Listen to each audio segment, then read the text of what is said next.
श्रीपुण्डरीकाक्षस्तोत्रम्। वराह उवाच। नमस्ते पुण्डरीकाक्ष, नमस्ते मधुसूदन, नमस्ते सर्वलोकेश, नमस्ते तिग्मचक्रिणे। विश्वमूर्तिं महाबाहुं वरदं सर्वतेजसं, नमामि पुण्डरीकाक्षं विद्याविद्यात्मकं विभुम्। आदिदेवं महादेवं वेदवेदाङ्गपारगं, गम्भीरं सर्वदेवानां नमस्ये वारिजेक्षणं। सहस्रशीर्षणं देवं सहस्राक्षं महाभुजं, जगत्संव्याप्य तिष्ठन्तं नमस्ये परमेश्वरं। शरण्यं शरणं देवं विष्णुं जिष्णुं सनातनं, नीलमेघप्रतीकाक्षं नमस्ये चक्रपाणिनं। शुद्धं सर्वगतं नित्यं व्योमरूपं सनातनं, भावाभावविनिर्मुक्तं नमस्ये सर्वगं हरिं। नान्यत् किञ्चित् प्रपश्यामि व्यतिरिक्तं त्वयाच्युत, त्वन्मयं च प्रपश्यामि सर्वमेतच्चराचरं। वराह उवाच। नमस्ते पुण्डरीकाक्ष, नमस्ते मधुसूदन, नमस्ते सर्वलोकेश, नमस्ते तिग्मचक्रिणे। विश्वमूर्तिं महाबाहुं वरदं सर्वतेजसं, नमामि पुण्डरीकाक्षं विद्याविद्यात्मकं विभुम्। आदिदेवं महादेवं वेदवेदाङ्गपारगं, गम्भीरं सर्वदेवानां नमस्ये वारिजेक्षणं। सहस्रशीर्षणं देवं सहस्राक्षं महाभुजं, जगत्संव्याप्य तिष्ठन्तं नमस्ये परमेश्वरं। शरण्यं शरणं देवं विष्णुं जिष्णुं सनातनं, नीलमेघप्रतीकाक्षं नमस्ये चक्रपाणिनं। शुद्धं सर्वगतं नित्यं व्योमरूपं सनातनं, भावाभावविनिर्मुक्तं नमस्ये सर्वगं हरिं। नान्यत् किञ्चित् प्रपश्यामि व्यतिरिक्तं त्वयाच्युत, त्वन्मयं च प्रपश्यामि सर्वमेतच्चराचरं। वराह उवाच।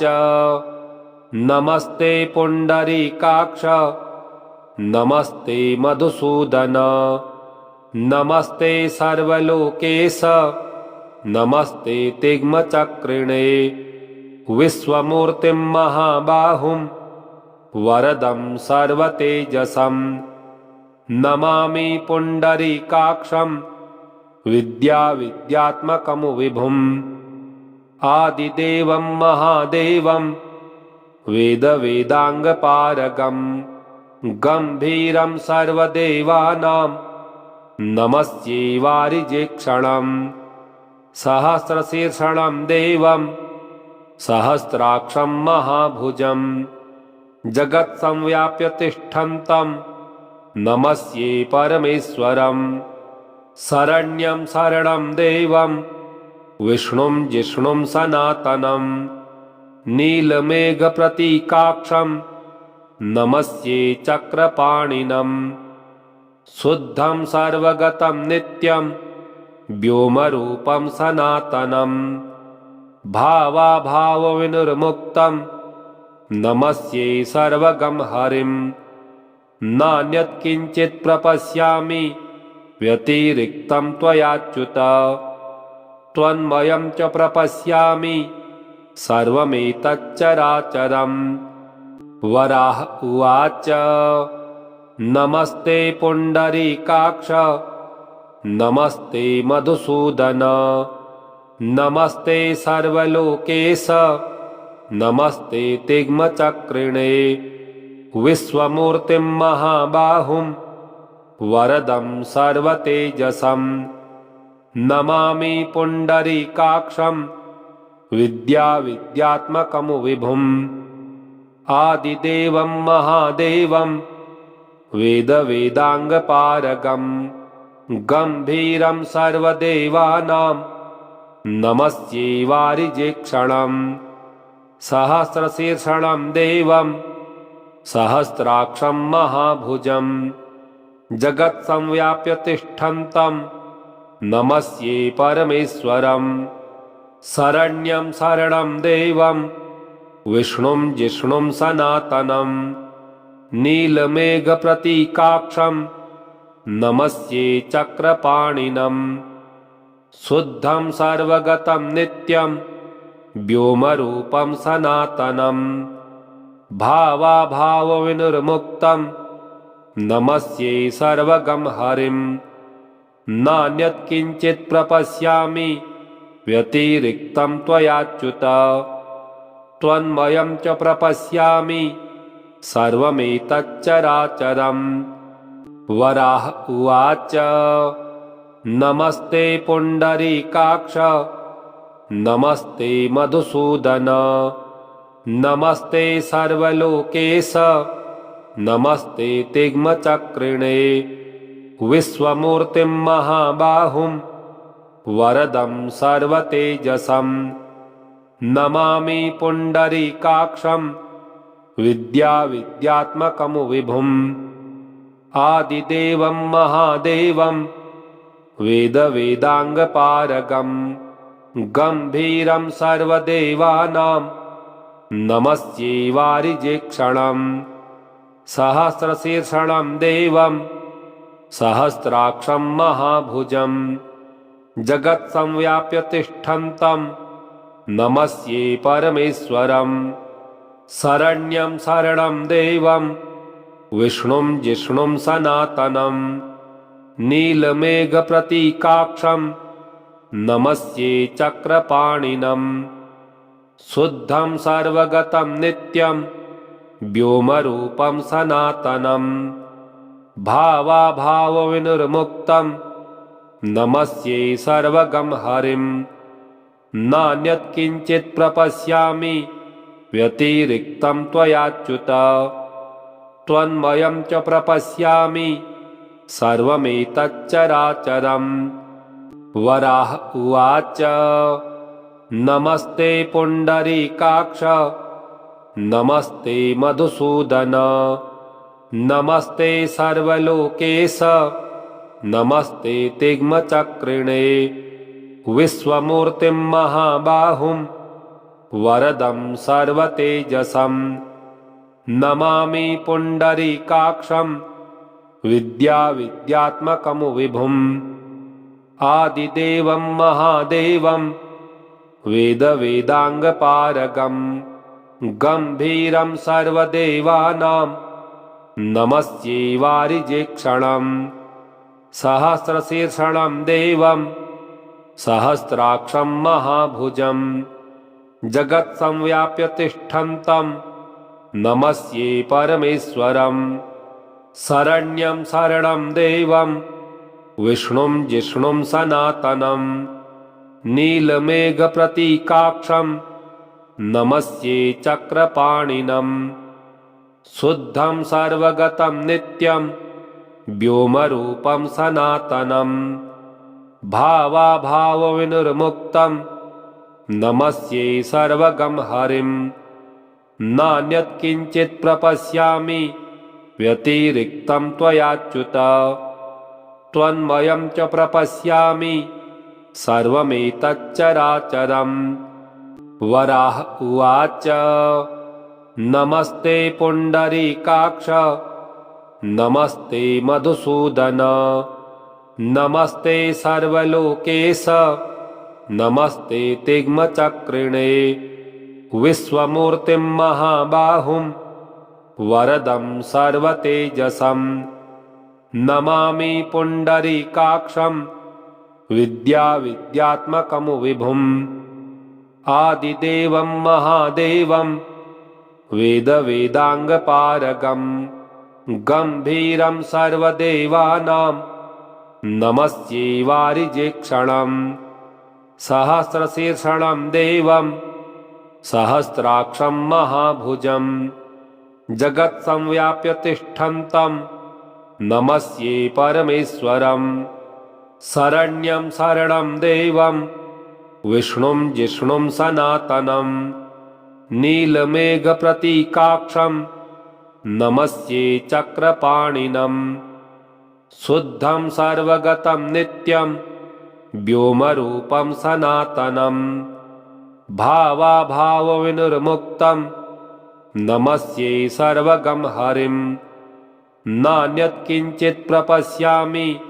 व्यतिरिक्तं त्वयाच्युत त्वन्मयं च प्रपश्यामि सर्वमेतच्चराचरम् वराह उवाच नमस्ते पुण्डरीकाक्ष नमस्ते मधुसूदन नमस्ते सर्वलोकेश नमस्ते तिग्मचक्रिणे विश्वमूर्तिं महाबाहुं वरदं सर्वतेजसं नमामि पुण्डरीकाक्षं विद्याविद्यात्मकं विभुम् आदिदेवं महादेवं वेदवेदाङ्गपारगं गम्भीरं सर्वदेवानां नमस्ये वारिजेक्षणम् सहस्रशीर्षणं देवं सहस्राक्षं महाभुजं जगत्संव्याप्य तिष्ठन्तं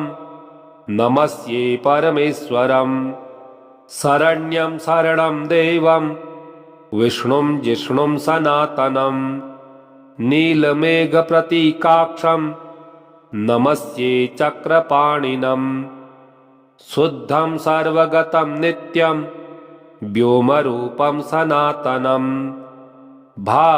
भावाभावविनिर्मुक्तं नमस्ये सर्वगं हरिं नान्यत् किञ्चित् प्रपश्यामि व्यतिरिक्तं त्वयाच्युत त्वन्मयं च प्रपश्यामि सर्वमेतच्चराचरम् वराह उवाच नमस्ते पुण्डरीकाक्ष नमस्ते मधुसूदन नमस्ते सर्वलोकेश नमस्ते तिग्मचक्रिणे विश्वमूर्तिं महाबाहुं वरदं सर्वतेजसं नमामि पुण्डरीकाक्षं विद्याविद्यात्मकं विभुम् आदिदेवं महादेवं वेदवेदाङ्गपारगं गम्भीरं सर्वदेवानां नमस्ये वारिजेक्षणम् सहस्रशीर्षणं देवं सहस्राक्षं महाभुजं जगत्संव्याप्य तिष्ठन्तं नमस्ये परमेश्वरम् शरण्यं शरणं देवं विष्णुं जिष्णुं सनातनं नीलमेघप्रतीकाक्षं नमस्ये चक्रपाणिनं शुद्धं सर्वगतं नित्यं व्योमरूपं सनातनं भावाभावविनिर्मुक्तं नमस्ये सर्वगं हरिं नान्यत् किञ्चित् प्रपश्यामि व्यतिरिक्तं त्वयाच्युत त्वन्मयं च प्रपश्यामि सर्वमेतच्चराचरम् वराह उवाच नमस्ते पुण्डरीकाक्ष नमस्ते मधुसूदन नमस्ते सर्वलोकेश नमस्ते तिग्मचक्रिणे विश्वमूर्तिं महाबाहुं वरदं सर्वतेजसं नमामि पुण्डरीकाक्षं विद्याविद्यात्मकं विभुम् आदिदेवं महादेवं वेदवेदाङ्गपारगं गम्भीरं सर्वदेवानां नमस्ये वारिजेक्षणम् सहस्रशीर्षणं देवं सहस्राक्षं महाभुजं जगत्संव्याप्य तिष्ठन्तं नमस्ये परमेश्वरं। शरण्यं शरणं देवं विष्णुं जिष्णुं सनातनं। नीलमेघप्रतीकाक्षं नमस्ये चक्रपाणिनं। शुद्धं सर्वगतं नित्यं व्योमरूपं सनातनं। भावाभावविनिर्मुक्तं नमस्ये सर्वगं हरिं। नान्यत् किञ्चित् प्रपश्यामि व्यतिरिक्तं त्वयाच्युत। त्वन्मयं च प्रपश्यामि सर्वमेतच्चराचरम्। वराह उवाच नमस्ते पुण्डरीकाक्ष नमस्ते मधुसूदन। नमस्ते सर्वलोकेश नमस्ते तिग्मचक्रिणे। विश्वमूर्तिं महाबाहुं वरदं सर्वतेजसं।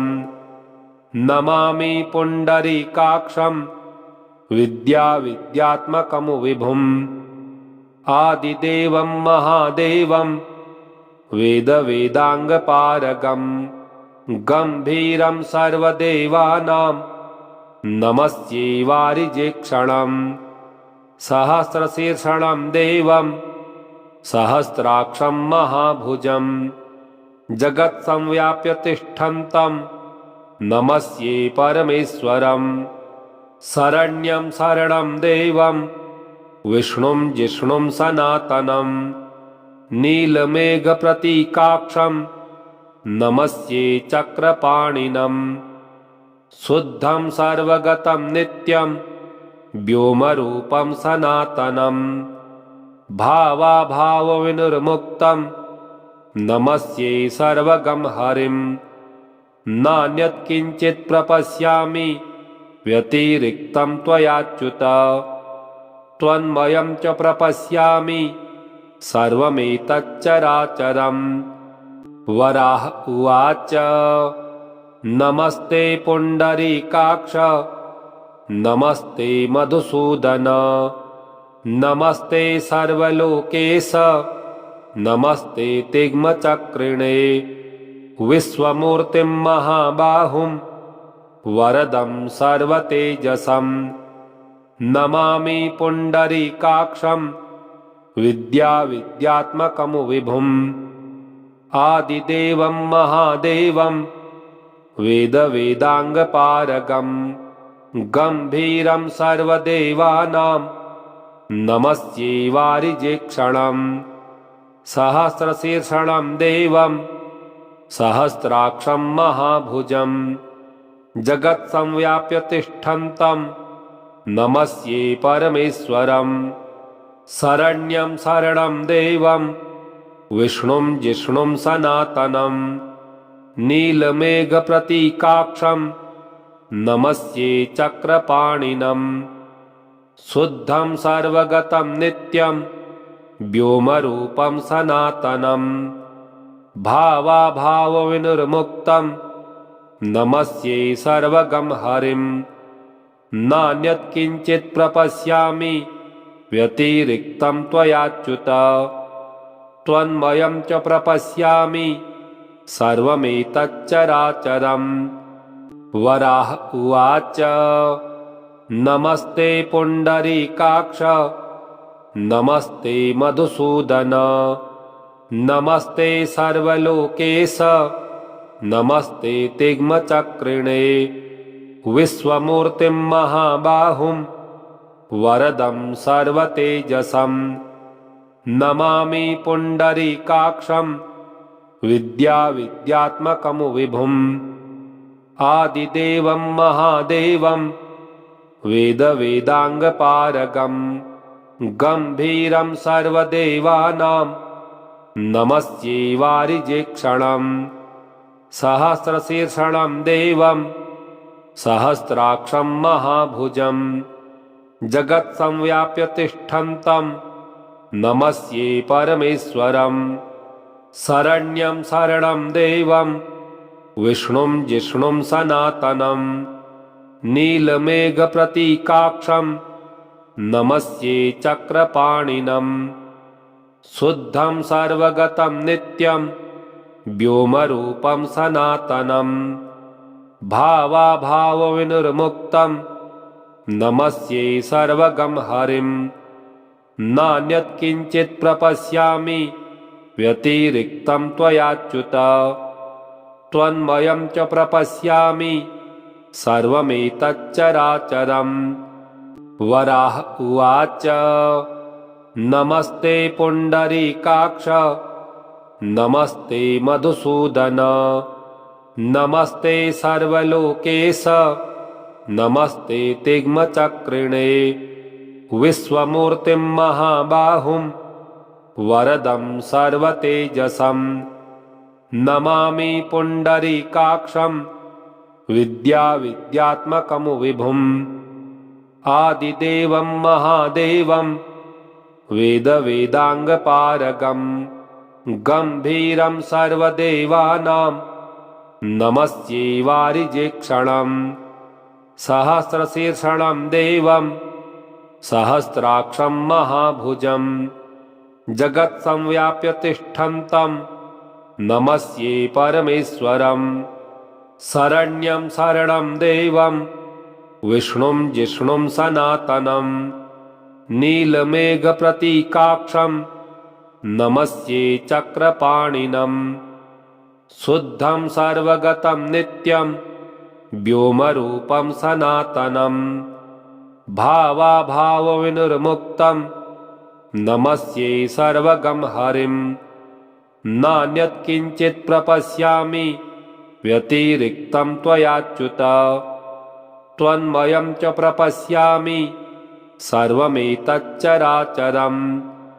वराह उवाच नमस्ते पुण्डरीकाक्ष नमस्ते मधुसूदन नमस्ते सर्वलोकेश नमस्ते तिग्मचक्रिणे विश्वमूर्तिं महाबाहुं वरदं सर्वतेजसं नमामि पुण्डरीकाक्षं विद्याविद्यात्मकं विभुम् आदिदेवं महादेवं वेदवेदाङ्गपारगं गम्भीरं सर्वदेवानां नमस्ये वारिजेक्षणं सहस्रशीर्षणं देवं सहस्राक्षं महाभुजं जगत्संव्याप्य तिष्ठन्तं नमस्ये परमेश्वरं शरण्यं शरणं देवं विष्णुं जिष्णुं सनातनं